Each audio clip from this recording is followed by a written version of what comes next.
यानी मुनि कुमार, तुम्हारी बातें मुझे विचित्र से लगी। माधवी अब कहने लगती है कि गालव, तुम मुझे कहाँ लेकर आए? चक्रवर्ती राजा को जन्म देने के हैं, इसको कहता है। माधवी को लेकर गालव जाने के लिए तैयार होते हैं। तब हरिश्च कहते हैं कि मेरे पास ही नहीं,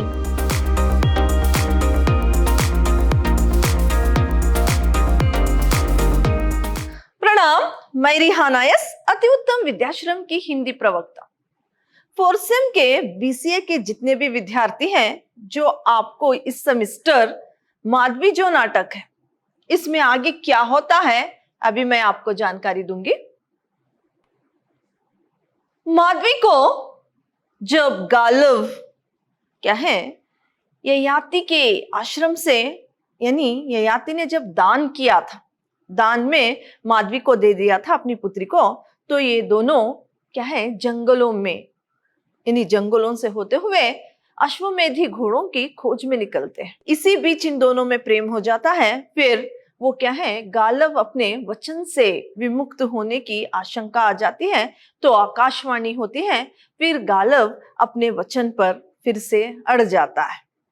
यहां से क्या है माधवी और गालव दोनों जंगलों के रास्ते से गुजरते हुए उत्तराखंड आते हैं। उत्तराखंड अयोध्या नगरी के नरेश हरिश्च के दरबार में उपस्थित होते हैं। महाराज ऊंचे सिंहासन पर विराजमान है। पास में मंत्री, दरबारी आदि एक और थके हारे धूल दुसारित माधवी और गालव। हरिश्च, हमने तुम्हारी अभ्यर्थना सुनी मुनि कुमार, पर यह हमें बड़ी विचित्र सी लगी। हम यह मान लेते हैं कि तुम ऋषि विश्वामित्र के विद्यार्थी रहे, पर क्या तुम्हारे गुरु अश्वमेधी घोड़े लेकर घोड़ों का व्यापार करेंगे? क्या वे स्वयं अश्वमेध यज्ञ रचाना चाहते हैं? बड़ी विचित्र सी अभ्यर्थना है तुम्हारी। हम ये भी मान लेते हैं कि यह युवती महाराज ययाति की ही कन्या है। यूं देखने में इसे राजकन्या कौन कहेगा? जब हरिश्च के दरबार में आते माधवी और गालव, ये दोनों क्या है जंगलों से होते हुए आने की वजह से धूल में लिपटे हुए हैं। दरबार में मंत्री सभी हैं और एक और गालव और माधवी खड़े हैं।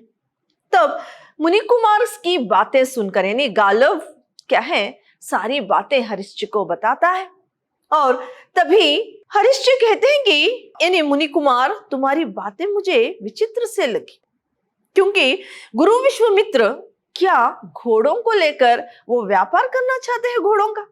इस तरह से प्रश्न पूछते हैं और कहते हैं कि हाँ, मैं मान लेता हूं कि ये कन्या जो है वो ययाति की पुत्री है, लेकिन देखने में वो ययाति की पुत्री की तरह नजर नहीं आती, क्योंकि ये आश्रमवासी बन गई थी। साथ ही साथ वनों में विचरते हुए धूल से लिपटी हुई गंदे से उसके वस्त्र हो गए थे।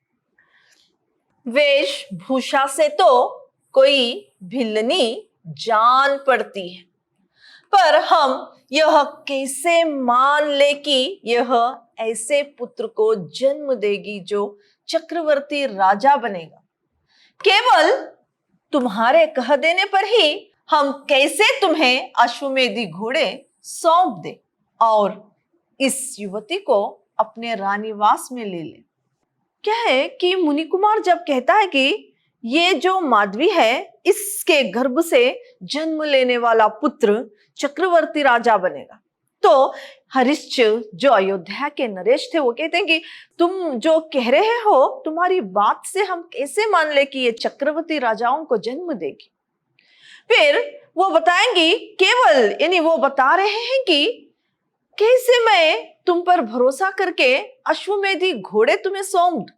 इस तरह से हरिश्च क्या है गालव से कहते हैं। आगे देखिए, माधवी तनिक संकोचाती है।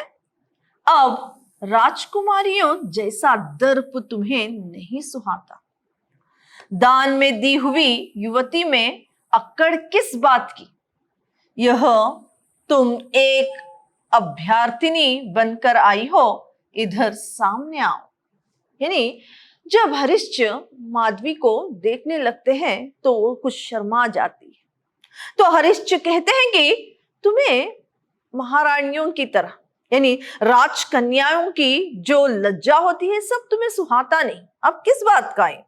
फिर हरिश्च क्या है, माधवी की ओर देखते हैं और उसके सौंदर्य पर आकर्षित हो जाते हैं। आगे वो कहते हैं कि हम महाराज ययाति का बड़ा आदर करते हैं और तुम पर भी विश्वास करते हैं, और तुम पर भी विश्वास करते हैं, पर सौदे इस तरह से तो नहीं पटाए जाते कि मात्र तुम्हारे कहने पर हम युवती को रानीवास में रख ले और तुम्हें अश्वमेधी घोड़े गिन कर दे दे।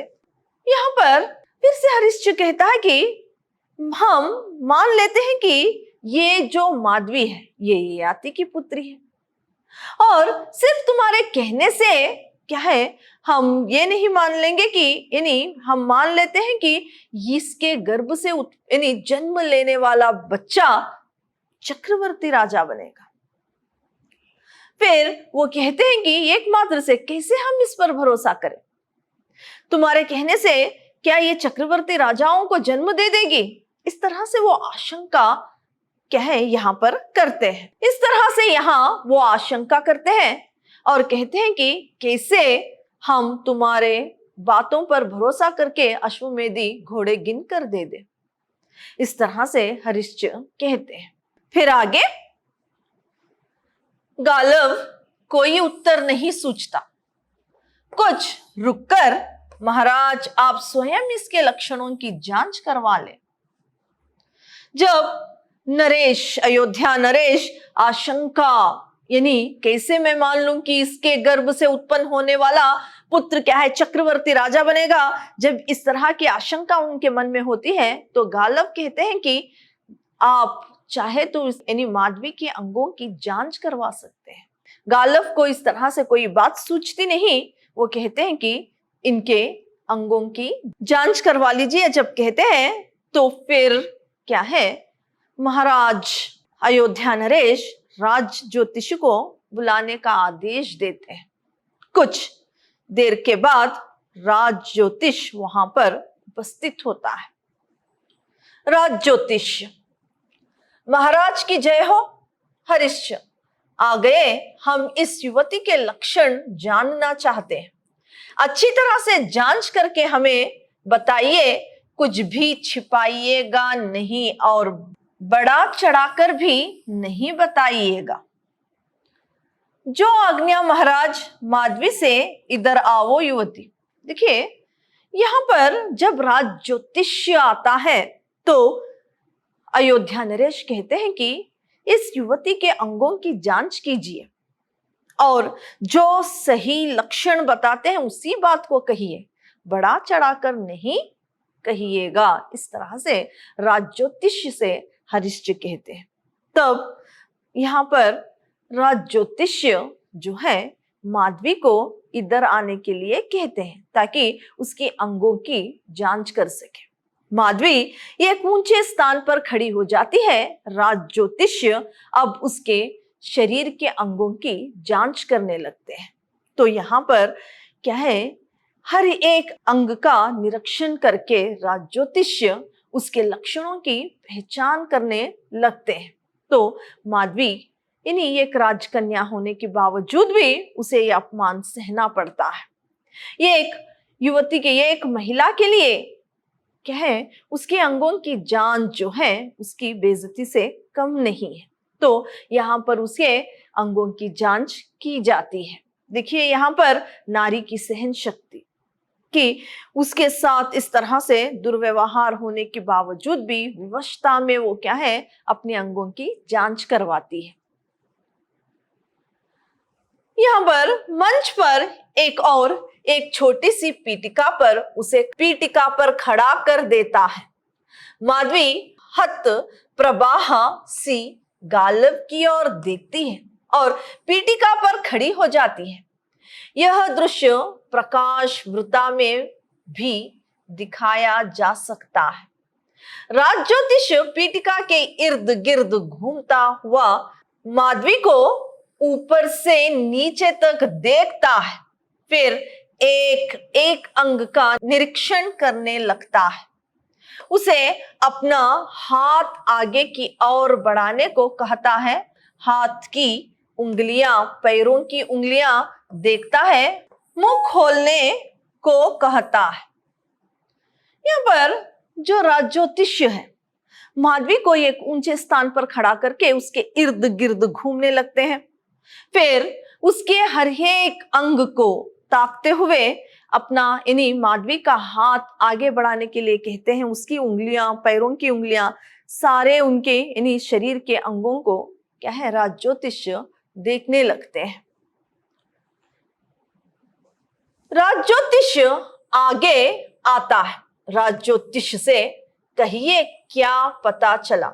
यहाँ पर माधवी के अंगों की जांच करने के बाद, यानी उसके उंगलियां, उसके हाथों की उंगलियां, और उसे मुंह खोलने के लिए कहते हैं। फिर क्या है, उसके शरीर के प्रत्येक अंग को देखने के बाद क्या है, यहाँ पर जो राजा हरिश्चित राजज्योतिष जब निरीक्षण करके आते हैं तो पूछते हैं कि कहिए कि क्या पता चला, क्या पता चला बताइए। तो राजज्योतिष, युवती राजकन्या है महाराज, हमें प्रसन्नता हुई, तुमने कैसे जाना। देखिए, युवती क्या है, एक राजकन्या है, इसको राजज्योतिष बताते हैं। तो हरिश्च कहते हैं कि यह सुनकर मुझे बहुत ही खुशी हुई, प्रसन्नता हुई। फिर राजज्योतिष महाराज सभी लक्षण बता रहे हैं, ऐसे नाक्षिका बड़े विरल होते हैं। यहां पर राजज्योतिष कहता है कि ऐसे जो लक्षण हैं बहुत ही विरल होते हैं। ये राजकन्या ही नहीं, बल्कि ये एक चक्रवर्ती राजाओं को भी जन्म देने वाली एक कन्या है। इसके सारे लक्षण यही बताते हैं। इस तरह से राज ज्योतिष क्या है, हरिश्च यानी अयोध्या नरेश से कहते हैं। तो हरिश्च, क्या सच तुमने कौन से ऐसे लक्षण देखे हैं। राज ज्योतिष, महाराज क्या एक एक लक्षण गिनकर बताएं। हाँ हाँ बताइए। देखिए, यहां पर राज ज्योतिष बताते हैं कि यानी चक्रवर्ती राजाओं को जन्म देगी, लेकिन फिर भी हरिश्च कहते हैं कि उसके हर एक लक्षण क्या बताते हैं, हाँ बताइए, इस तरह से कहते हैं। तो राज सिंहासन पर से उठ खड़ा होता है। राज ज्योतिष छड़ी से क्या है, माधवी के अंगों को दिखाते हुए अयोध्या नरेश से कहते हैं कि जिसकी पीठ क्या है, सीधी हो, जिसके कपाल और जो उसके आईब्रोज जो हैं वो उभरे हो, यानी ऊपर की ओर हो, ये कन्या क्या है, ये सब लक्षण एक चक्रवर्ती राजा को जन्म देने के। और आगे वो कहते हैं कि जिसकी कमर पतली हो, केश, दांत, हाथ पैर की उंगलियां कोमल हो, ये सारे लक्षण जो हैं वो राज यानी चक्रवर्ती राजा को जन्म देने वाले हैं। फिर वो कहते हैं कि हरिश्च कहो, कहते जाओ। हरिश्च कहते हैं कि और भी बताओ, इसके लक्षण क्या हो, संकेत करते हैं। इसे वो कहने लगते हैं हरिश्च। राज ज्योतिषी माधवी से मुंह से कुछ कहो युवती, यानी अब राज ज्योतिष उसका मुंह तो खुलवाकर देख चुके थे, अब उससे कुछ कहने के लिए कहते हैं, कुछ तो कहो, क्योंकि वो उसकी ध्वनि का लक्षण क्या कहता है इसके बारे में जानना चाहते थे। तो हरिश्च, कुछ बोलो युवती, राज ज्योतिष तुम्हारे कंटक का निरीक्षण करना चाहते हैं। राज ज्योतिष, कुछ कहो।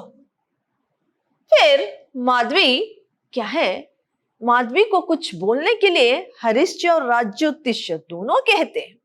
तो माधवी, ये क्या हो रहा है गालिब, तुम मुझे कहां ले आए हो, मेरे साथ किस जन्म का बैर चुकाने आए हो, मैंने कौन सा ऐसा पाप किया था जिसका यह फल मुझे मिल रहा है।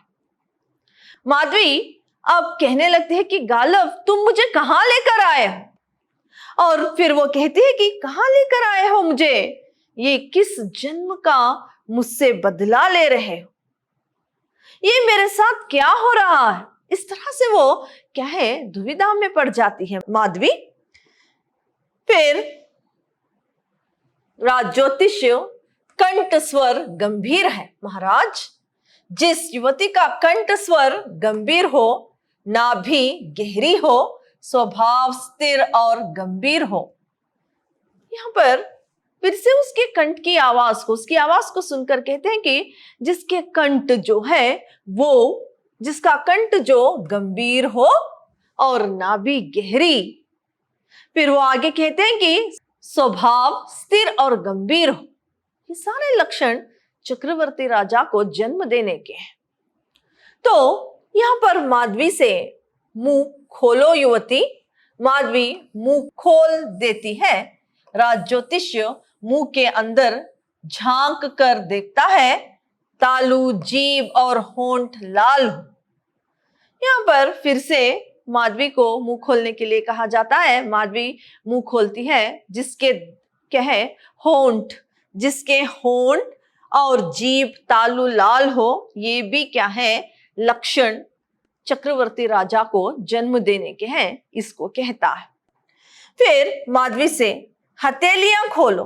अब हथेलियां फिर से उसके हाथ नहीं खोलने के लिए कहता है। फिर माधवी की हथेलियां पलटकर देखता है। हथेली नेत्र के कुएं लाल हो। ज्योतिष ग्रंथों में कहा है कि इन सभी लक्षण से युक्त युवती चक्रवर्ती राजा को जन्म देने वाली होगी। यानी यहां पर ज्योतिष ग्रंथों में कहा है कि जो माधवी के लक्षण जांचकर राज ज्योतिष बताए थे, ये सारे लक्षण होने पर इन्हीं ज्योतिष ग्रंथों में लिखा है कि ये सारे लक्षण चक्रवर्ती राजा को जन्म देने वाली कन्या के ही होते हैं। इस तरह से कहते हैं। तो गालव के मन में तनाव कुछ ढीला पड़ने लगता है, परंतु वो निश्चेष्टा खड़ा है। आसन ग्रहण करो देवी। इन्हीं यहाँ पर गालव के मन में जो भार था अब थोड़ा सा कम होने लगता है। तो यहाँ पर हरिश्च राजा जो है, अयोध्या नरेश, माधवी को बैठने के लिए, आसन ग्रहण करने के लिए कहते हैं। माधवी खड़ी रहती है, वो बैठती नहीं, खड़ी रहती है। मुग्ध नेत्रों से माधवी की ओर देखते हुए, इसके लक्षणों को जान जाने के बाद तो हम इस युवती को कहीं नहीं जाने देंगे। सुनो युवक, हमारी अश्वशाला में 200 अश्वमेधी घोड़े हैं। हम तुम्हें 200 घोड़े देंगे, परंतु अभी नहीं, वे भी पुत्र लाभ होने पर। देखिए, जब माधवी के लक्षणों का पता चलता है तो गालव से वो कहता है कि हाँ, हम माधवी को अपनी रानीवास में रखने के लिए तैयार हैं। और फिर वो कहता है कि माधवी की ओर देखते हुए गालव को हरिश्च कहता है कि इस युवती के जो लक्षण जान जाने के बाद इसे हम कहीं नहीं जाने देंगे। लेकिन तुमने क्या है, अयोध्या नरेश के पास आए हो अभ्यर्थी बनकर, इसीलिए इस कन्या को क्या है, रानीवास में लेने के लिए हम तैयार हैं। लेकिन हमारे पास सिर्फ 200 अश्वमेधी घोड़े, वो भी अगर तुम हाँ कहो और माधवी को यहाँ पर छोड़कर जाओ तो पुत्र लाभ के बाद मैं तुम्हें अश्वमेधी घोड़े 200 देने के लिए तैयार। यानी जब पुत्र हो जाएगा इसके बाद अश्वमेधी घोड़े, वो भी सिर्फ 200 घोड़े देने के लिए कहते हैं हरिश्च। तो यहाँ पर गालव, असंभव, केवल 200 घोड़े? हरिश्च, हम युवती को अपने रानीवास में रख लेंगे। पुत्र लाभ होने पर हम इसे अपनी पटरानी भी बना सकते हैं। जब इसके गर्भ से हमें पुत्र लाभ होगा, हम 200 अश्वमेधी घोड़े तुम्हें गिनकर दे देंगे। देखिए, गालव तैयार नहीं होता सिर्फ 200 घोड़ों में माधवी को वहां पर छोड़ने के लिए। फिर से हरिश्च कहते हैं कि मेरे पास 200 घोड़े हैं, अगर तुम चाहो तो माधवी को यहाँ पर छोड़कर जाओ, पुत्र लाभ के बाद हम 200 घोड़े गिनकर तुम्हें दे देंगे। गालव, 200 घोड़े, मुझे तो 800 अश्वमेधी घोड़े जुटाने हैं। हरिश्च, 200 घोड़े, इससे अधिक घोड़े हमारे पास नहीं है, यह असंभव है महाराज। मैं श्लेष 600 घोड़ों का प्रबंध कैसे कर पाऊंगा? हरिश्च, इस बारे में हम कुछ नहीं जानते। पुत्र लाभ के बाद माधवी हमारे रानीवास में ही बने रहेगी। हाँ, श्लेष घोड़े हम धीरे धीरे तुम्हें जुटाते जाएंगे। गालव, ये असंभव है। चलो माधवी, यहाँ आना ही भूल थी। 200 घोड़ों के बदले मैं तुम्हें नहीं दे सकता। देखिए, यहाँ पर गालव तैयार नहीं होता, क्योंकि उसे सिर्फ हरिश्च के पास से, यानी अयोध्या नरेश के पास से सिर्फ 200 घोड़े मिल रहे थे। 200 घोड़ों में वो माधवी को छोड़ना नहीं चाहता था, लेकिन हरिश्च कहता है कि अगर तुम यहाँ पर छोड़कर जाओगे और इससे पुत्र लाभ होने के बाद हम इसे अपनी पटरानी भी बनाएंगे, धीरे धीरे और भी घोड़े तुम्हें जुटा कर देंगे। लेकिन गालव ये नहीं चाहता था और यहाँ पर वो माधवी से कहता है कि अब यहाँ से चलो, यहाँ पर आना ही भूल थी। हरिश्च, किस भुलावे में पड़े हो युवक?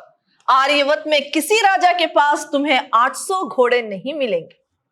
गालव, पर मुझे गुरु दक्षिणा के लिए 800 घोड़े जुटाने हैं। नहीं महाराज, मुझे यह स्वीकार नहीं है। देखिए, यहाँ पर माधवी को लेकर गालव जाने के लिए तैयार होते हैं। तब हरिश्च कहते हैं कि मेरे पास ही नहीं, समस्त आर्यवत में किसी के पास 800 अश्वमेधी घोड़े नहीं, किस भूल में पड़े। लेकिन गालव कहता है कि मुझे तो 800 घोड़े ही चाहिए, इससे कम नहीं। इस तरह से कहते हुए माधवी को ले जाने के लिए तैयार होते हैं। तब माधवी क्या है, आगे बढ़कर माधवी पीठिका पर से उतर आती है। गालव, आगे बढ़कर क्या है माधवी? देखिए, जो माधवी ऊंचे स्थान पर खड़ी थी, अब वहां से उतरते हुए गालव के पास आती है। जब माधवी कहती है कि गालव, तो गालव कहता है कि क्या है माधवी? आगे, माधवी, तुम इनसे कहो पुत्र लाभ के बाद ये मुझे मुक्त कर दे और तुम्हें 200 घोड़े दे दे। यहां पर गालव से माधवी कहती है, माधवी जो ऊंचे स्थान पर खड़ी हुई थी, वो गालव के पास आती है और कहती है कि राजा हरिश्च से कह दो कि पुत्र लाभ के बाद वो मुझे छोड़ दे। इस तरह से गालव को कहने के लिए कहती है, पुत्र जब चक्रवर्ती राजा का जन्म हो जाएगा, इसके बाद मुझे मुक्त कर दे, यानी माधवी को मुक्त कर दे। वो पटरानी बनकर राजा हरिश्च के यहाँ ही रहना नहीं चाहती थी। आगे गालव कहता है, पर श्लेष घोड़े माधवी, श्लेष घोड़े यहां से नहीं मिलेंगे, यानी उनके लिए कहीं और जाना होगा। तुम विचार कर लो, यदि हमारा निर्णय स्वीकार हो तो युवती को हमारे रानीवास में दो। जाते हुए मंत्री से, अब आप इनका निर्णय जानकर हमें सूचित कर दे। अब चलिए हमारे साथ। यहाँ पर गालव और माधवी बातें करने लगते हैं।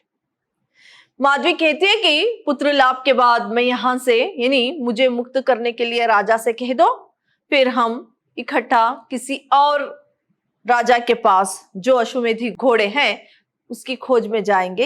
यहां से वो घोड़े नहीं मिलेंगे, सिर्फ 200 ही घोड़े मिलेंगे यहां से।